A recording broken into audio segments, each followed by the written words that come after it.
Chris Olave versus DeVonta Smith. I don't think they were particularly close in your rankings. If you have them in front of you, I think they were 4 or 5 spots apart. They were. I like Olave better than DeVonta Smith. I've gone first each of the first 2 times. So tell me why you have DeVonta Smith ahead of Chris Olave. Well, let's start with the theme that I've been using quite a bit today, and that's consistency. DeVonta Smith's been 14 to 15 PPR points per game each of the last 3 years. There's been an inconsistency factor with how he's delivered those numbers, but it's still something that he's done. There's obviously a target crunch there that has slowed DeVonta Smith down, but he's gotten the job done. We're talking about 2 players that you'll draft as number 3 wide receivers. And we can make the argument that on paper, Chris Olave he's got the upside to be better than a number 3 receiver. But he's really only shown that in bits and pieces over the past 2 years, or past 3 years. He's been in the NFL 3 years. This is a talent who I liked a lot, but I can't ignore what I've seen from Olave over the last 3 seasons. His best season was 14.5 PPR points per game. We've seen DeVonta Smith. He had 14.2 2 seasons ago. Last year, Chris Olave. Okay, it's a new offense. Derek Carr's there. This should be the year where Olave gets a lot of work, becomes the number 1 guy. He had 7+ targets in 2 games last year.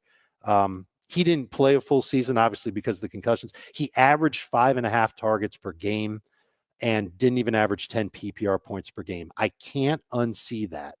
And even with Kellen Moore, man, you got to get in. He had 2 games where he played like 12% or less of the snaps. I know, but you can't ignore what happened in those games and say that it's fluky. It could happen again. No, but if you're going to tell me how many targets he has per game, that's the whole point. So go ahead. So if you take those out, what's the number? 44 divided by 6. It's like 7 targets. Okay. All right. And so the one thing that I did want to say. Oh, not 44, 42. It's exactly 6. It's 7 per game. 7 per game.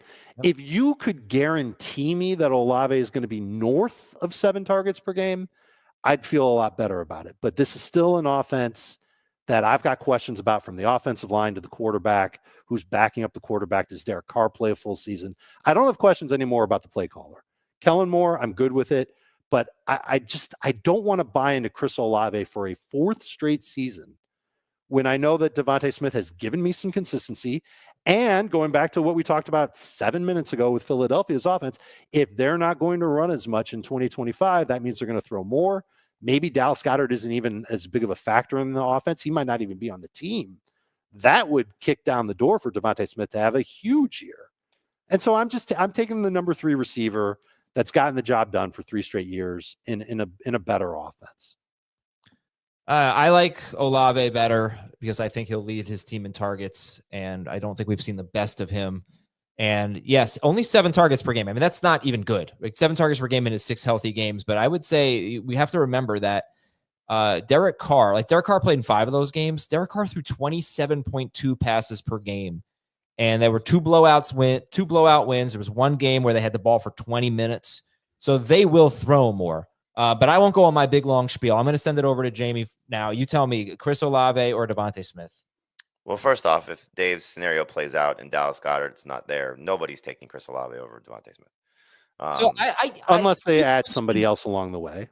I got to say, I don't know. It's very weird because obviously we know the deal with DeVonta Smith. Like, he's not that good when everyone's healthy. And he's not that productive when everybody's healthy. He's amazing when someone's out. But like Dallas Goedert has such a small role. You know, it's not like Goddard is it's not like he's Kittle. And this is No, but there is that track record that when I don't think one of those guys is out, the other guy steps up. I don't think Dallas Goedert's leaving the team. So this is kind of a move. Okay. I do think that, again, this is probably going to come down to how you draft. If you're looking for more upside, if Chris Olave hits in his offense versus DeVonta Smith being what he's been in the same offense, based on what has happened to him, Olave's ceiling is higher. But to Dave's point, we just haven't seen it from Olave yet. So if you're going to take the more safe, you're going to take the safer route, then DeVonta Smith is the safer route, because there'll be some games where A.J. Brown or Dallas Goedert, or as we saw last year, both of them miss. Then DeVonta Smith has top 5 upside. When those guys are there, he's more of like a top 25 to 30 receiver, which is why we're drafting him as a number 3 receiver. Chris Olave has the opportunity and the ability to be a top 15 caliber wide receiver, but it just has been small sample sizes of that. So if I hit 2 home runs with my first 2 receivers in the 3 receiver league, I'm probably going to take Chris Olave to try and see if I hit 3 home runs. If I don't have the best 2 picks at wide receiver because, I just missed out on a guy, or went running back, and now I don't have the receivers that I like. Well, Chris, then it depends again how you draft. Does Olave make more sense because you're trying to hit the home run, or you want to get a little bit more of a safety factor? So I like Olave slightly better, but they're back to back again. It's very interesting that these are the receivers that we've taken. But it's like 20 wide receiver 26, 27, or 25 and 26, not ranked as starters. I just think that if Olave finally can get everything together, he's got a chance to be pretty special. Yeah, I don't know if I still feel like he has a chance to be pretty special, but I do feel like he has a chance to be top 15 wide receiver. And it feels like DeVonta Smith, unless A.J. Brown gets hurt, can't crack the top 15 because he never has per game. I think 15th per game was his best season. Let's just take a look at their best seasons. Both of them, it was their second season in the league. 2022, DeVonta Smith, 95 catches, 1,200 yards, 7 touchdowns on 136 targets. Chris Olave. He had 18.1 in his final 8 games with Goddard out or barely playing that year.